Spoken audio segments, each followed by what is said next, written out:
This is a Rogue Media Network podcast. Do you ever have a story that you just can't get out of your head? One that you play the details of over and over with your friends? Well, you've come to the right place. I'm Claire. And I'm Susan. And this is Justice Pending, a weekly true crime podcast where we discuss tantalizing crimes with more questions than answers. Hey everyone, welcome back to Justice Pending. I'm Claire. And I'm Susan. And today we're diving into a bizarre unsolved case. The disappearance of 23-year-old Amy Lynn Bradley from a Royal Caribbean cruise ship in March of 1998. It's a case that has baffled investigators, devastated a family, and left behind a trail of unanswered questions. There are eyewitness accounts, missed opportunities, and theories that span everything from suicide, an accident, foul play, or even human trafficking. And if you've seen the new Netflix series, Amy Bradley is Missing, you know just how many twists there are. But even that series didn't cover everything. So today we're going to walk you through the full story, what happened the night Amy disappeared, the witnesses who claim they saw her alive in the years that followed, and why her family still believes she's out there somewhere. All right, let's set the scene. It's March 1998. The Bradley family is all going on a cruise. So there's the dad, Ron, the mom, Iva, their son, Brad, and their daughter, Amy. They have boarded Royal Caribbean's Rhapsody of the Seas for what was supposed to be a dream vacation in the Caribbean. But by the fourth day, everything had changed. On the morning of March 24th, as the ship approached Curacao, Amy Lynn Bradley was gone. No trace, no clear answers, just poof, vanished. Yeah, so the timeline is key here. The night before, Amy and her brother Brad had stayed out late, dancing, drinking, and hanging out in the ship's Blue Orchid lounge. There was even a cruise ship photographer and videographer who was capturing all the party people. And that's how we know for sure what time Amy was there and who she was dancing with. Yeah. And so there's one name that comes up again and again in this case. It's Alistair, quote, Yellow, I guess that was his nickname, Douglas. And he was the ship's bass player. And Amy was seen dancing with him that night. And according to multiple witnesses, she was last spotted with him hours later. I'm not sure how they were dancing when he's supposed to be playing, but okay. Yeah, I know, right? He would take some breaks, but yeah. All right, little put on the DJ. The house band goes out on the dance floor. So yeah, there's video of them dancing together, and Amy had a conversation with her brother afterward and talked about dancing with the bass player and the fact that she had kind of felt uncomfortable at times while they were dancing. So that stands out like in everyone's mind. And let's talk about what we know about the last hours that Amy's accounted for. We got to talk about these key card swipes, Susan. Yeah, I mean, that's important because there's really a digital trail. Yes. So even though this is 1998, they still had digital room cards. So to get in and out, or to get into the room, it's too bad that they didn't document when people went out of the room, because that would have really added a lot of details to this mystery. But what we do know is that around 3:35 a.m., Brad went back to the family's cabin. We have his key card, and they're coded by person. If you go onto a cruise ship, they code your ID for each individual. So we know that Brad went back to the family's cabin first, and shortly thereafter, Amy followed. So they're both inside the room, by 4 a.m. And they talked and smoked cigarettes on the balcony. And then Brad decided that he wanted to go to bed, but Amy stayed out on the balcony. Right. And so we do have a 5:30 a.m. sighting of her. So their dad, Ron, woke up and claims he saw Amy asleep in a lounge chair on that same balcony where she had been talking and smoking cigarettes with her brother. So that seems to be the last confirmed family sighting. Yeah, and the way he described it in the Netflix documentary is that he saw her like legs on the chair and like she was lounging, laying back. He assumed that she was asleep out there. It's a peaceful night out on the ocean. It's not that far-fetched that she would go out there after a night of drinking and partying and just doze off. Yeah. But 30 minutes later, around 6 a.m., Ron says that he was awake and he looked out there again, and his daughter was gone. He didn't see her anywhere. He saw that her sandals were still out on the deck and a shirt that she'd been wearing. So she had like an undershirt and an overshirt, and the shirt she was wearing over it was on the balcony. And the balcony door was actually ajar. Yeah. So it's open a bit, right? Yep. Which hadn't been the case at 5:30. Correct. Yeah, it had been closed. She was lying down, and now it's open. Her shoes are there. Her shirt is there, but Amy's nowhere to be found. Yeah, so I think people who would take a look at the case for the first time say, well, this makes it unlikely she just walked off because her shoes are there.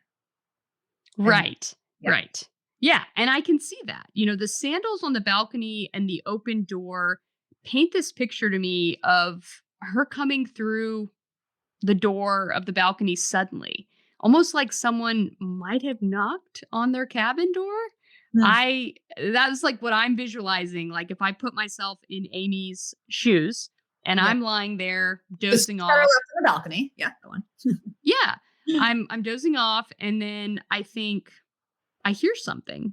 Mhm. And so I very quickly open the balcony door. I don't even close it. And I Right. go to answer the door, thinking I'm going to be right back in my room and can close the balcony again. But I'm just guessing. I'm totally following the clues where they lead me. And so that's something that I've always wondered about. Did someone knock on the door? Did someone come into her room or get her to leave the room? Because those key cards do not show exits, only entrances. So we don't have any more information about Amy's key card other than when she swiped in around 3:30 a.m. and then her dad sees her 5:30 a.m. Here we are, 6 a.m. She's nowhere to be found. Right. And so I agree with you that it does seem like she was even perhaps not asleep, staying awake for some reason for someone to retrieve her, and was just going to quickly, open the door. You don't even need your shoes on to cross through the cabin. And strangely, around that same time, a little before 6 a.m., two women who were on the same cruise ship told investigators that they saw Amy with Yellow, the bass player, in a glass elevator heading back up to the lounge. Yeah. So these women were out on one of the upper decks and they were chatting. They were in the lounge chairs and they believed that they saw Amy and Yellow together. At the time, nothing nefarious about it, but they remembered seeing Yellow hand Amy a drink. And then shortly afterward, they say that he came back down the glass elevator alone. Yeah, and there's more. There's a third witness who later testifies before a grand jury that she also saw Amy and Yellow together. And she too said that he gave Amy a drink. And all three witnesses specifically say it's a brown drink. Yeah. Yeah, it seems like it really stood out in their minds. And you wonder the consistency across three different witnesses. It makes it sound credible. And the timeline actually would line up with what the dad said. Right. So it actually explains, if you take what they say to be true, that she left the room between 5:30 and 6. And before 6 a.m., she's seen somewhere else on the ship. So she's accounted for, even though it's eyewitness, not evidence with like a CCTV camera or something, which of course we'd love to have. Mhm. Right. But yeah, going back to the eyewitnesses. So the one who testified before a grand jury also claims that she heard someone yelling. She thought it was a female voice, Senorita Kidnap, Senorita Kidnap, more than once. That's so spooky. And that's like kind of Yes. the detail. I mean, when investigators are, first getting wind of the story, it really should have set off the alarm bells. But Amy's brother, Brad, claims that the FBI never even interviewed anyone connected to that sighting. So it seems like it was sort of discounted. Yeah. It seems like it was dismissed. They didn't put a lot of stock in that, and they believed that it was just hearsay. Yeah. And then, that wasn't the only issue that the family begins to have with how the investigation goes. Yeah, definitely not. So the Bradley family has been outspoken about what they perceive to be failures in the investigation. From the start, they say the FBI didn't establish a clear timeline, didn't interview key witnesses, and didn't act quickly enough to lock down the ship. So Mhm. Amy goes missing overnight. The Mhm. boat is traveling. And I think it started in Puerto Rico and it's about to dock in Curacao. And the family had already reported her missing, but that didn't change the itinerary. Yeah, I mean, gosh, imagine your daughter's missing. You're begging the crew not to let passengers disembark. They refuse because they have an itinerary to keep. And by the time the public announcement was made asking for Amy, most passengers weren't even there to hear it. They were Right. they were off, being tourists in Curacao for that short allotted time as you get on a cruise ship itinerary. So Yeah. can hear it.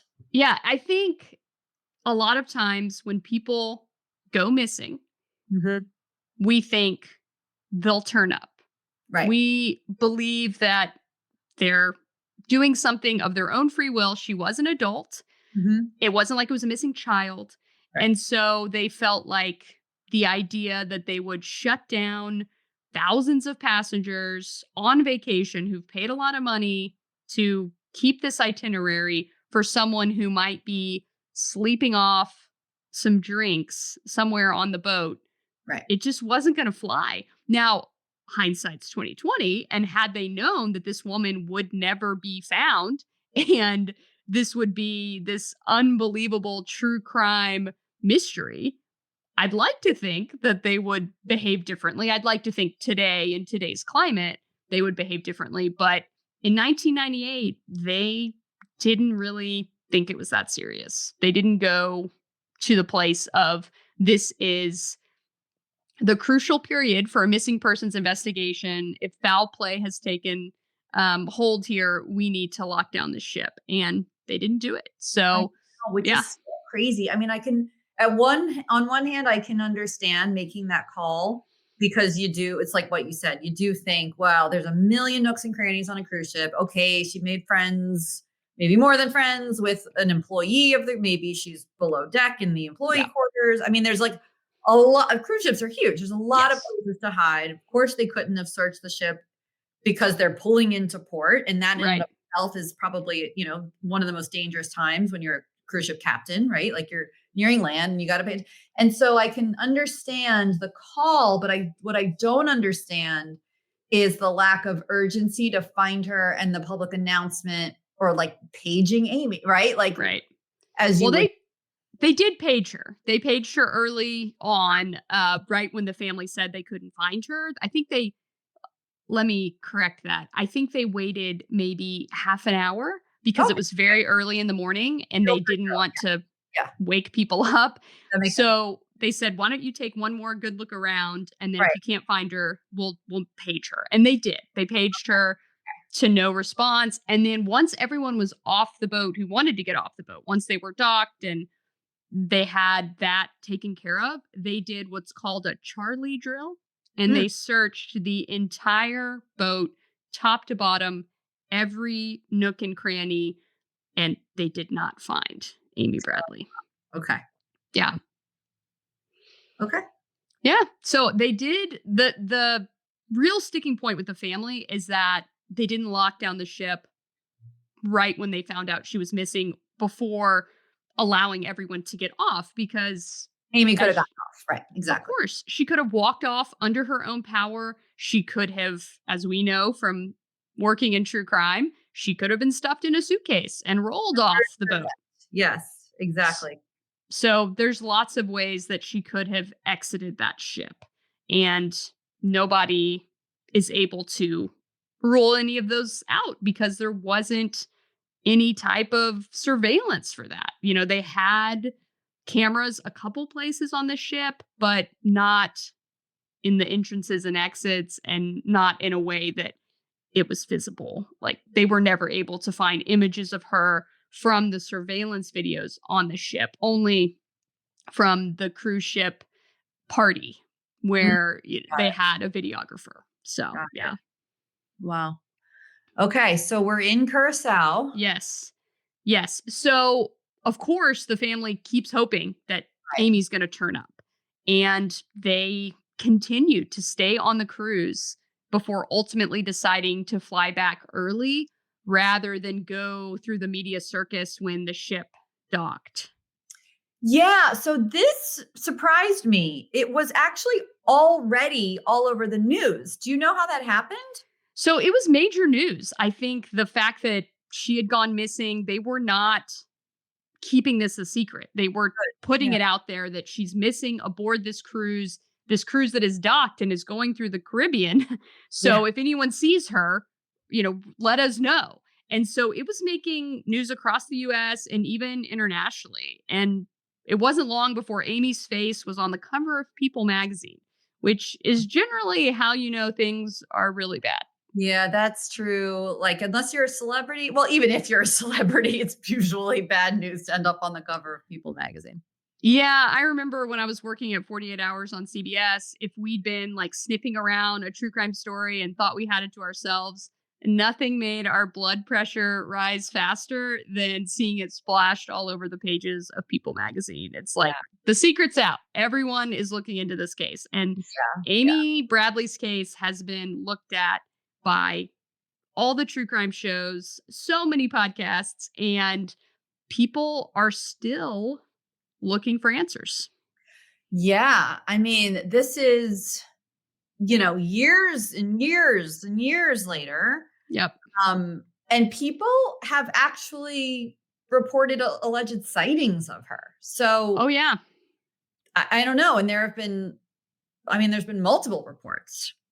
Right. It really stands out that there's not just one sighting of Amy, there have been several. And the first one that came up was in Curacao. A Canadian diver said he saw a woman with Amy's exact tattoo. So she has a Tasmanian devil Mm. tattooed on the back of her shoulder, and he's actually spinning a basketball. So it was very memorable. Mhm. And he said that she was walking along a beach with two men, and he thought one of them resembled Yellow. And so this Canadian diver ends up making a report to authorities with all this information. And they tried to look into it, but it was years later. A lot of times people, they don't report things right away. They report them whenever a story comes up that says, if you have any information about the disappearance of Amy Bradley, and it Right. gives her picture, it gives her tattoos, and it might even show these are some of the last people she was seen with. And so they might have seen a picture of the bass player, Yellow, and Right. thought, so there's things that are putting this in their mind that could be connecting the dots, but it's very interesting because it's not like he was the only one. Right. I mean, there's another alleged sighting. A Navy veteran said he met a young woman in a bar who told him her name was Amy Bradley and Yes. that she had left a cruise ship to score some drugs, but was now being held against her will. Yes. So this is a really interesting, detailed, long conversation that this gentleman had with a woman calling herself Amy Bradley Hmm. in a bar. And so he felt like he might be getting hustled because she was asking for like $200, Mm, saying that these men were holding her and she couldn't, she needed to buy her freedom. And he talked about how like he's heard it all because he's traveled the world with the right, Navy and apparently frequented lots of establishments where these types of propositions are not unusual. right. And so he didn't really think much about it. But when he later heard the name Amy Bradley in connection with a longstanding missing persons investigation, then he went to the authorities and recounted the whole story. Yeah. I mean, and then it just goes on. I Yeah. mean, the sightings go on. Yes, there's another one. There's another one in Barbados. You want to talk about that? Oh my gosh. I mean, yeah, we're just like island hopping at this point. Yes. I mean, Yes. a tourist says she saw a report seeing a distraught woman in a restroom. There's three men there and asks her name, and the woman, replies Amy. Yeah. It's like people. This is terrible that these things happen, and in a lot of restrooms now, you see signs posted, like what to do or who to go to if you need help or if you're being held or kidnapped or anything like that. And that's great. I'm sure back then or whenever this happened, those things didn't exist, and maybe should know this woman in particular, if it was Amy or not, certainly was in a pickle and a tough Right. spot, But yeah, I mean, and then there's surprisingly, it gets worse. So then there are these risque, if you will, photos that surfaced between 2002 and 2008. I mean, that's a pretty good stretch too. Yep. And it's on a Venezuelan escort website. And so people are, point to these pictures as well, that's Amy. And then so the FBI examines them and didn't rule out that it was Amy, but also didn't conclude that it was Amy's. Well, they got pretty close to concluding actually. So Yeah. the photos are really disturbing. They show a woman who looks exactly like Amy Bradley posing very provocatively on this site to attract, clients. Mhm. And the Bradley family learned about the photos because someone emailed them. So Mm. they actually got them in their inbox. And of course, they turned it over to the FBI, who did an analysis. And they looked at specific angles of the facial features of known photographs of Amy Bradley and this escort website.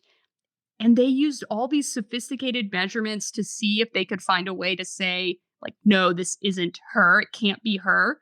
And so Mhm. they would like measure the chin, the ear, all sorts of things that seemed, it went way beyond just, wow, that really looks like her.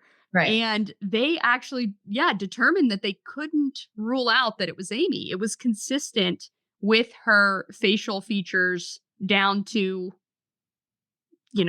the millimeter. Like they really felt like it it was her. And you can never be 100% sure. And the dates are key. This is not the age of AI deep fakes.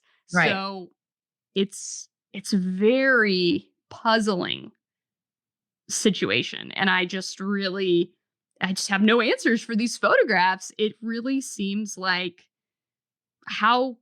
what are the chances that someone who has the exact same chin measurements and ear angles as Amy Bradley is on a Venezuelan escort website? I mean, I guess there's some percentage chance, but it's starting to look more and more like she's alive. Yeah. I mean, it's sort of hard to come to terms with it. I mean, if she is alive, it's hard to fathom her being put through all this and not ever having escaped or left, or said, like waved her hand in the air to a Venezuelan police officer, like, "Hi, I'm Well, here. Can you help?" apparently she's tried to tell, multiple tourists and other people Yeah. who've come through the islands that she's Amy Bradley and she's being held against her will. The family talks about the possibility of Stockholm syndrome, Mm. but they've never stopped believing that she's alive. They maintain a website with photos and updates, and they are able to track like who visits the website. And something that's really given them some hope is the fact that someone from Curacao and in Barbados sometimes visits the site around family birthdays and holidays and spends an hour or so Huh. on the site each time on those specific significant dates. Creepy. Yes. Yes. It's like, is it her? Is it the person that took her? Is it some kind of anomaly? You always have to account for Right. this isn't related, but I Yeah. don't know, Susan. Holidays, It's a lot. but birthdays, I think, is less. I mean, that's crazy. Yeah. Yeah. Yeah, I mean, gosh, like, yes, of course, your family's going to cling to hope. They actually have a saying. Each morning they wake up thinking maybe today, and each night they say maybe tomorrow, which is just heart Oh wrenching. God. Yeah. Oh, It's heartbreaking. This family, they really have their lives have stopped ever yeah, since of course. she went missing, and they have really dedicated their lives to finding her. And many of Amy's friends and other people in her life have accepted that she's not coming back. They have come to the conclusion that despite all of the people that believe that they've seen Amy and this alternate timeline that has her leaving the room, they have decided for themselves that they believe that she jumped off that balcony. And that's why her shoes were there. That's why her overshirt, outer garment was there, because she chose to leave leave the ship and she jumped off the side. There's no evidence of that, but Mhm. there's no way to refute it either because Amy's not here. So it's really sad. There's another element to this that the documentary goes into, just about the turmoil that Amy was going through at that time. She had recently come out to her family and she was not receiving support for that. There was a lot of resistance from her family for Amy's lifestyle, and so her friends and her ex-girlfriend, they point to that as a contributing factor why they believe that she might have committed suicide, that she went over the edge. Some people think it could have been an accident. Mhm. She loved to swim, was a strong swimmer, but I don't know. The railings are really high on cruise ship Not only balconies. that, even a strong swimmer knows you can't swim in the ocean like that. Yeah. And that, yeah, no, that's like never a. And how are you going to get back on? I mean, that's not. The idea that they were so close to shore, like this was floated that she jumped out and like was going to swim to shore. I'm like, I don't think that to me is not logical, but yeah. Yeah. Also, I feel like those big cruise lines do have lookouts. Yeah, I that's mean, true. someone probably would have seen her. Yeah. Yeah, people have talked about that too. Why didn't anyone see her? And if they're that close to shore. Right. And the sun is up by then. Yes, So, sun's definitely up. Yep. yeah. Yeah. I mean, it's the comes down to like the three main theories are fell or jumped. So overboard in one way or another. Right. 2, left voluntarily. 3, maybe left voluntarily or was somehow abducted and then trafficked in some capacity. Right. And her family has flatly rejected the first two. The idea that she went overboard or that she left voluntarily. They really don't believe that that could be the case, and they are passionate about that standpoint. They believe that these multiple independent sightings are evidence that she was taken. Yeah, I mean, also, I'm just also sitting here thinking, have you ever taken a cruise? I have, yeah. I took one a couple years ago. So I have too. And when I'm thinking of a cruise ship cabin, I mean, it's just so odd to me because I've only ever stayed. Maybe I'm not a big spender, but I've never stayed. They're like singular rooms, really. I mean, maybe Yeah. there's two. And so it's for her to go walk through the room. Her father's awake. Her brother is somewhere. Her mother is there. I mean, the whole family is there. You think a family vacation is so safe, and you can keep track of each other, and they're all clearly staying in their own room, like one big happy family room. And so Yep. I just find it so odd that she snuck out, or that's one of the possibilities. But also, you would have heard the splash if the balcony doors open. So, so it's sort of like, it's very strange when you go down the rabbit hole in your own mind of, Yeah. how did she leave that room? How did she leave that room? That's a great point. It was a small room, 2 queen size beds, one for the parents, one for the siblings, and that was it. That that was the extent of the room. So there wasn't a place where people could have not heard something if there was something to hear. So they Right. were asleep. I mean, the dad was kind of going in and out of sleep, waking up, seeing her, falling back asleep. The brother was out cold after a night of Right. partying. Right. Right. And the mom, it sounds like, was still asleep. So yeah, Yeah. yeah. So, I mean, they must be just beside themselves for that point alone. Like, Oh yeah. they're literally there. Yeah. You think about like that between 5:30 to 6, like when he wakes up at 6, Uh-huh. did he hear something and that's why he woke up? But he Right. doesn't know. Wake him up, and he Yeah. didn't realize. Exactly. Yeah. But wait, can we talk a little bit more about this Yellow character? Yes, What sure. did the FBI do with him? So they gave him a polygraph. They questioned him. He cooperated. He gave multiple statements, but he's never been charged and he's never wavered that he has nothing to do with Amy Bradley's disappearance. And he has no idea what happened to her. He says, yes, I danced with her at the club, but I never saw her after that. And that's the end of his story. He has made several public statements since the Netflix documentary came out professing his innocence. Well, I mean, yeah, like, if he is innocent, wow, that's putting Oh, him I know. right. I'm watching this and I'm seeing all of the accusations against him and I'm thinking, oh, is like he going to be charged by the end of this? Right, Because they right. are not pulling any punches, but he's absolutely not charged. He's absolutely not arrested. There's never been enough to do that. Now, it is an international case and that complicates a lot of, jurisdiction, and there was an FBI agent who said like if this had happened on US soil, they would have had enough to arrest him. But Wow. it didn't happen on US soil, so there you go. So interesting. Yeah, it's like maritime law. Like, well, who? Right. Yeah.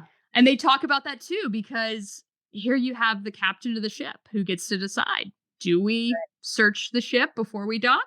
Do we let people off? It's up to him. So yeah, maritime law is its own animal. It's a real thing. Yeah. Yep. And obviously everyone is doing what they think is best at the time, but there's probably no training for this sort of thing. I mean, you're making your calls as you Right. for judgment, Right. But yeah, I mean, 27 years. It's like her family's lived in this cycle of hope and heartbreak and sightings and weird emails and Yeah. websites and, now a Netflix documentary. And you hope, you do, as the family, you go, I mean, we've seen this time and time again. You want to get the story out on as many mediums as possible, because who knows who the person is that could Yep. break the case open. So it's, great for them that they have this case. I feel terrible that they have to relive all of this, although they're doing it anyway. So better to have the world relive it with you and maybe get some answers. Yeah. So as we record this, the FBI still offers a $25,000 reward for information into the disappearance of Amy Bradley. And if you are listening to this and know anything about the disappearance of Amy Lynn Bradley, you can please contact literally any FBI office or your nearest U.S. embassy if you're abroad. Everyone is very aware of this case. Yes. So thanks so much for listening. We'll be back next week on Justice Pending with an all new case. Until then, stay skeptical, stay curious, and stay tuned. Justice Pending is recorded in Dallas, Texas for Rebel Studios. It's hosted by me, Claire Sanama, and Susan Passoni.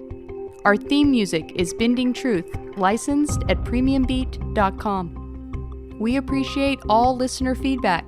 Leave a review wherever you're listening right now, and we might read it on the air. Thanks for joining us.